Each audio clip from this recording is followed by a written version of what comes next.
Syracuse Orange fans, can you feel the heat?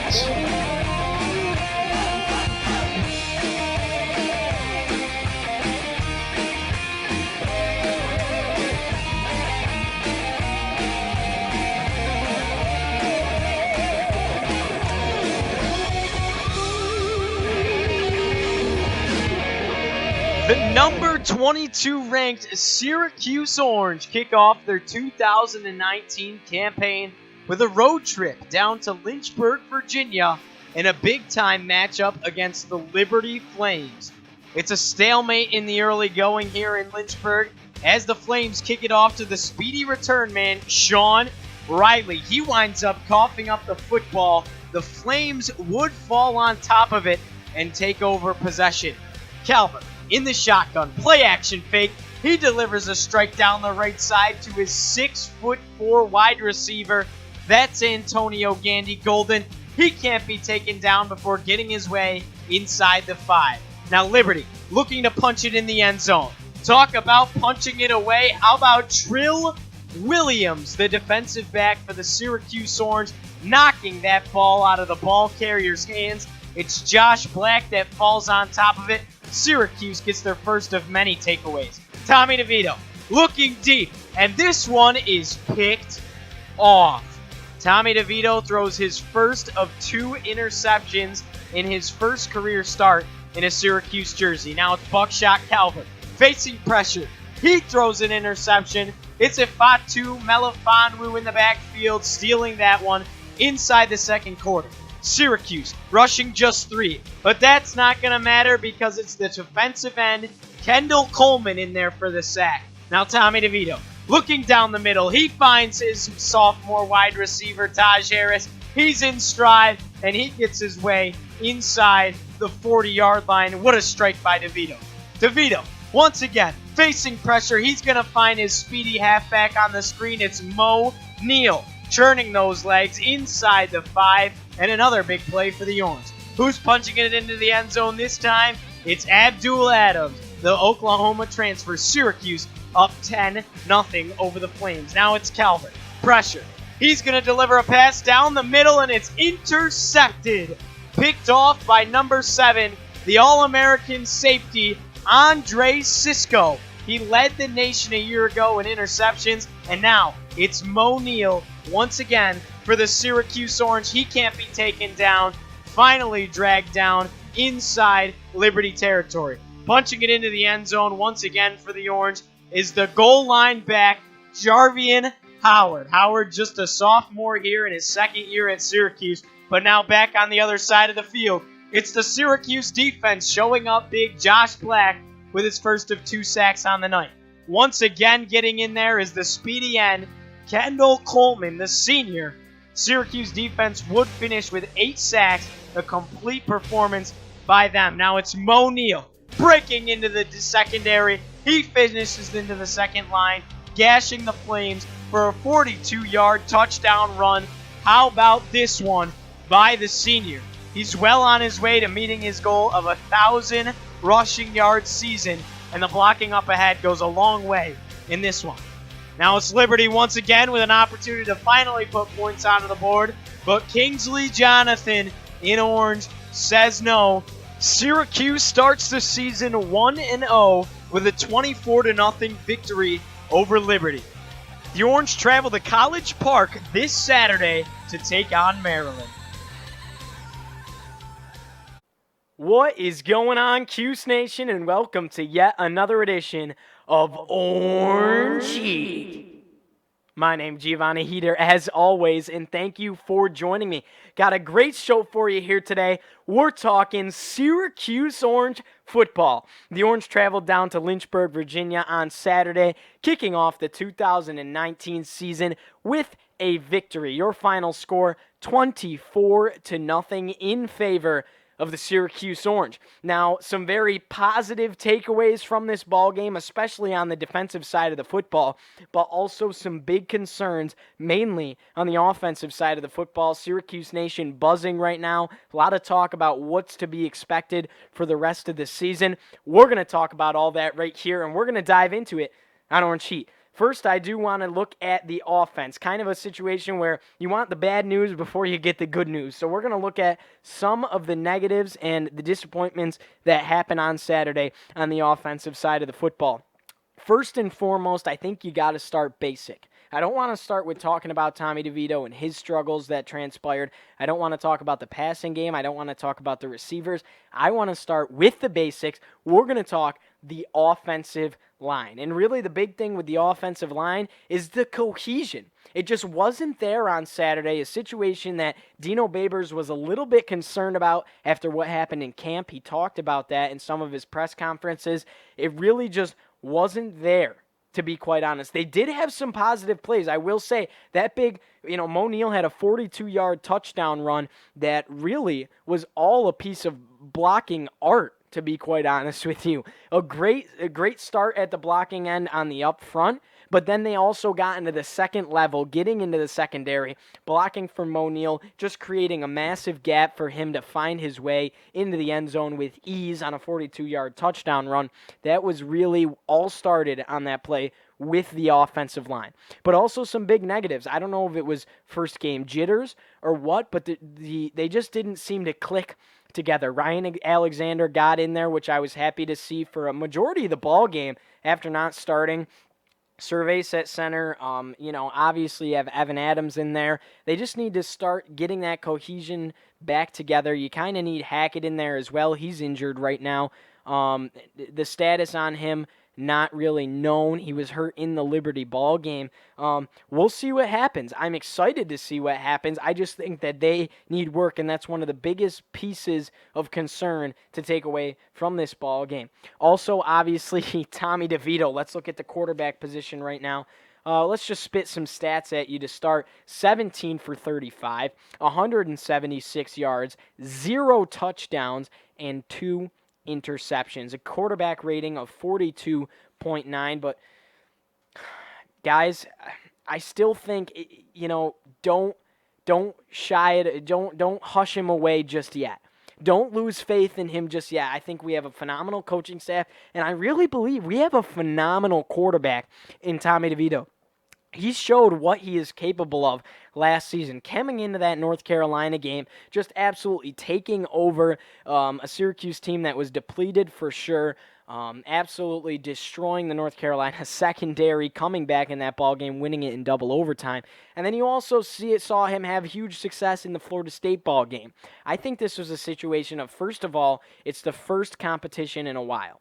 And I think it's a lot of jitters between him putting on a Syracuse orange jersey and being the first man to walk out there for the first time in his career. He's never been the first guy for Syracuse.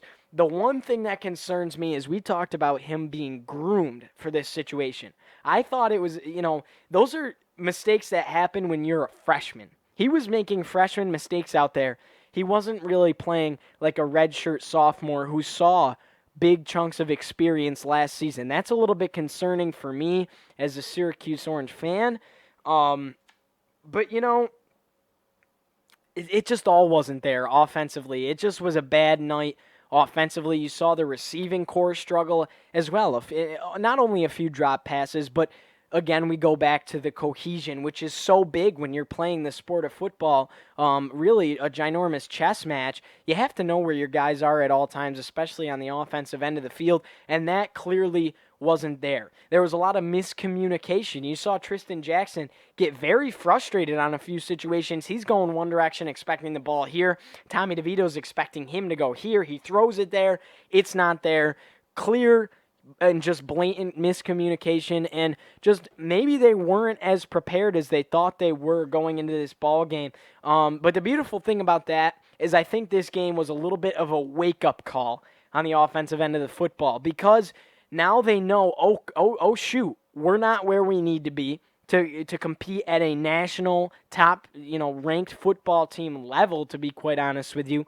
We need to make some adjustments. We need to work our butts off, and we need to get better because we have some big games coming up these next 2 weeks. Maryland scored 79 points against Howard. I think our defense clearly is going to fare better than an FCS opponent, but nonetheless, 79 points is something to talk about there. And then Clemson, arguably the most talented team in the country right now.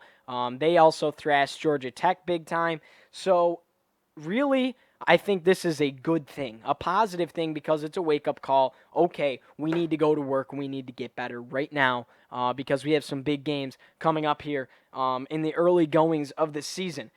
Another thing to look at this is kind of a full team thing, but really on the offensive end is where the majority of them took place. 10 penalties for 88 yards. That's a discipline thing. That's also a first game thing, though. It's been a while since you've had to adjust to snap counts, everything like that. Dino Babers was concerned. They didn't have the most successful camp that they wanted to have. They also didn't come out as healthy as they wanted to come out of camp. So the penalties there is really a result of that. One of the biggest things to talk about, how much of this offense's struggles was pre-game jitters, game one jitters. How much of it was the offensive line? I think a lot of it was the offensive line. Everything comes down to the offensive line. And how much of it was, oh no, Eric Dungey's gone. And I think that's probably the least on the spectrum. I think we have a good quarterback in Tommy. The kid can sling the football. He also can lead this team. And it wasn't exemplified on Saturday. You saw him last season come in and be a leader out there, control people around. I didn't see it Saturday. He looked scared, to be quite honest with you. And I just think it's a game one situation. The coaches are going to have him ready. He's going to get himself ready. He wants to compete, which is good. So I think that don't be worried just yet. Let's see what happens this Saturday against Maryland. I think he's going to come out and he's going to sling some dimes, and there's going to be some exciting plays that happen this Saturday because this offense, especially in the passing game, knows what they need to do. Really, passing struggled all around. I mean, everywhere. When Mo Neal, your running back, is your leading receiver with just 54 yards, that's kind of a struggle. You know, that's a cause for concern. And he didn't just lead the receiving. He led by over 20 yards, which is big. Taj Harris was your second leading receiver, just one reception for 31 yards. Abdul Adams, the third. Again, a running back with 2 receptions for 29 yards. A lot of those running back plays were on these halfback screens. It was Tommy DeVito's kind of bailout route as well on a few plays. Sean Riley's in there, only 26 yards. Tristan Jackson, 21 yards. That's not good. The passing game was basically just irrelevant and didn't even show up. It wasn't even a factor in this ball game. Any kind of offense we had going clearly was either a halfback screen or a straight-up run play. But now let's stop diving into the negative of this Syracuse football team right now on the offensive end of the football. Let's talk about some positive takeaways because there were some good things that happened on offense. Obviously, Mo Neal, 14 carries, 89 yards, 1 touchdown, a long gash of 42 yards. Mo Neal well on his way to a 1,000-yard rushing season that he wants. I thought he played great. I thought he was one of the only players on the offensive end of the football that really just seemed calm, cool, and collective at all times. He was excited to be out there, excited to play, amped up, big time. Another guy in the run game, Abdul Adams, obviously 14 carries, 49 yards, 1 touchdown. And then Jarvian Howard as well, big time, 9 carries, 32 yards, and 1 touchdown. 192 total rushing yards for this Syracuse football team, which is big time. The big takeaway here for me is Mo Neal and Abdul Adams split carries exactly. 14 carries each, which I expected going into this game. I expect for the rest of the season, but that's exciting. And then Jarvian Howard as well, 9 carries. This is a situation Dino Babers is basically giving all 3 of his backs a shot here, saying go out there and prove yourself to me, make some big plays, do some big things right here. And they did just that. Each of them scoring a touchdown, each of them making the most use out of their time. I think Mo's going to continue to be the 1 back. Jarvian is going to be the 3 back, and you're going to have Abdul there in the middle of them. But I think a lot of them are all going to get big time carries here and pretty even amounts of carries. Now, a big thing that was talked about in the press conference, are you going to see really a 3 running back committee like I just talked about instead of 1 go-to guy? Now, Dino said no on that. He said the starters earn their opportunities and they are going to go in when they want to. They're going to come out when they're ready, and then they're going to go in when they want to again. The starters earn that right here. Let's go to a little bit of a Syracuse soundbite where we hear that on Orange Heat. Not into that committee thing. There's normally one guy that's better than the other guys, and whoever's the better guy gets to play. I don't want to get caught up in this because I remember this whole thing about it's not intramurals. This is not intramurals. Everybody doesn't get a participation trophy. Guys work hard to become the starter, and if you're the starter, you deserve to play as much as you want to play until you get tired. Until you're so tired that you're not helping the team, you're hurting the team. Get out, let the backup get in. And then when you catch your breath, go back in. When our starters come out on their own, the coaches don't even put them back in. They go back in when they catch their breath, they get their water, go back in. We're not, no, stay out now. We don't do that. You pulled yourself out. There is head coach Dino Babers for this Syracuse Orange football team, as you heard it right here with an Orange Heat soundbite, just talking into really what he had to say there.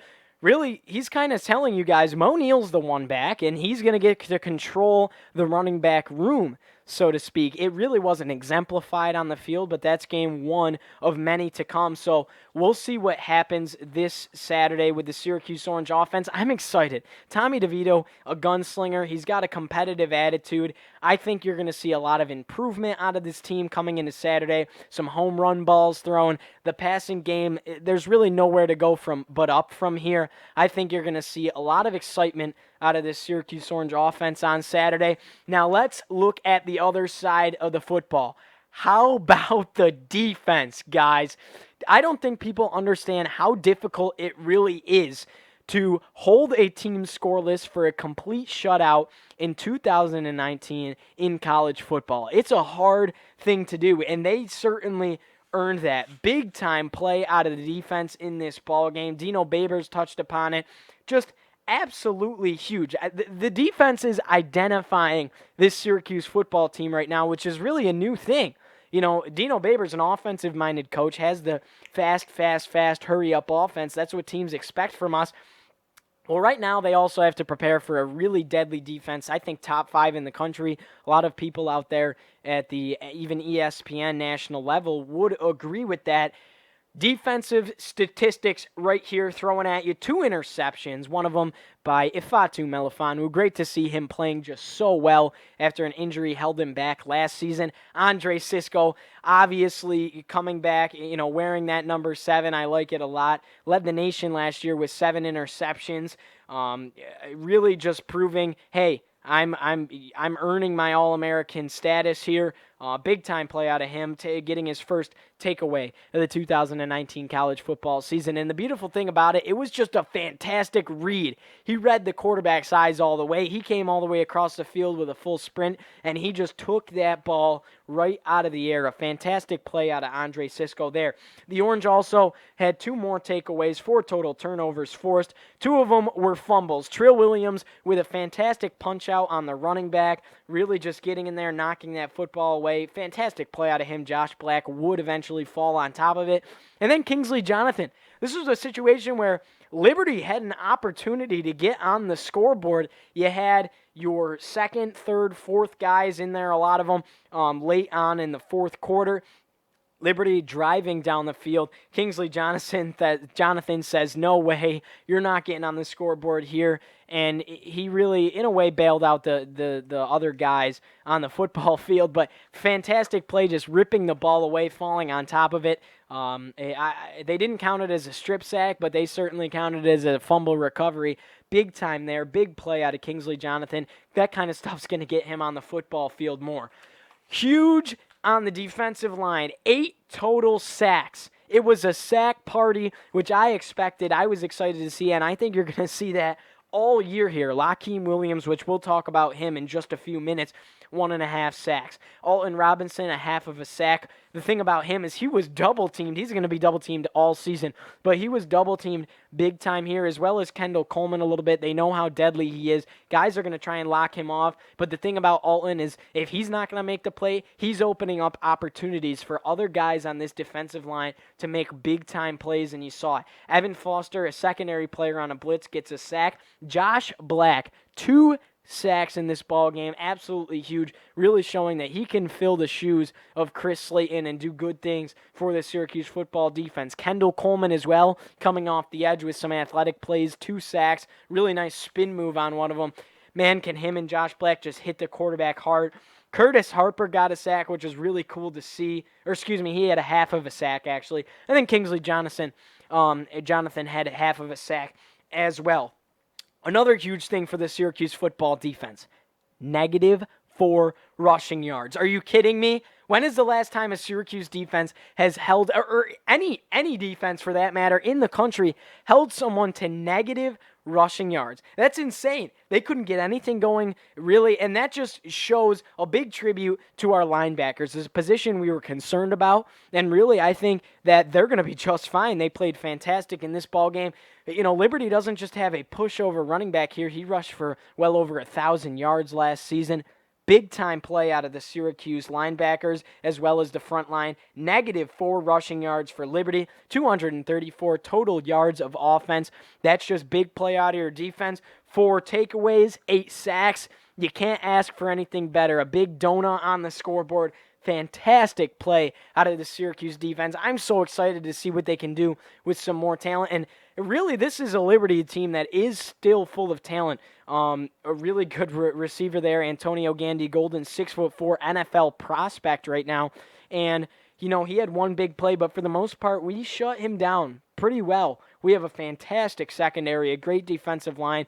Linebackers really impressed me. Andrew Armstrong had 4 tackles. Michael Jones, who I think played fantastic in his first freshman debut here. He had a tackle for loss as well as 3 tackles. And then Lakeem Williams, I can't give this guy enough praise here.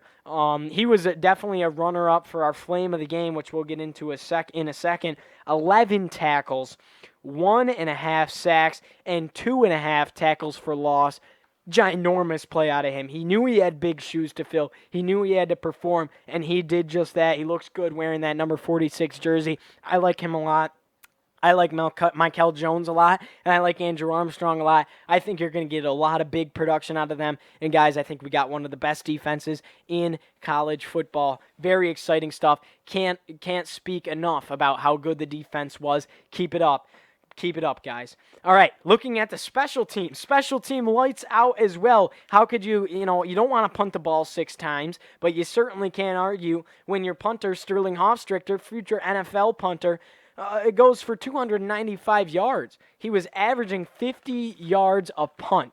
That's huge. He's got a big boot. He can place the ball very well, too, when he needs to. Big stuff out of Sterling. Obviously, you don't want to punt it that many times, but good stuff out of Sterling for sure. Andre Smith, 45-yard long field goal, as well as going 3 for 3 from the extra point. 6 total points out of Andre Smith. Can't ask for more than that. Lou Groza Award certainly on his way to repeating this year. A 45-yard field goal just absolutely drills it. Great stuff there. Sean Riley made up for a punt fumble that he had early on in the ball game with a 30-yard, 1-yard return. When he had the opportunity, he did have some nice returns in this ball game.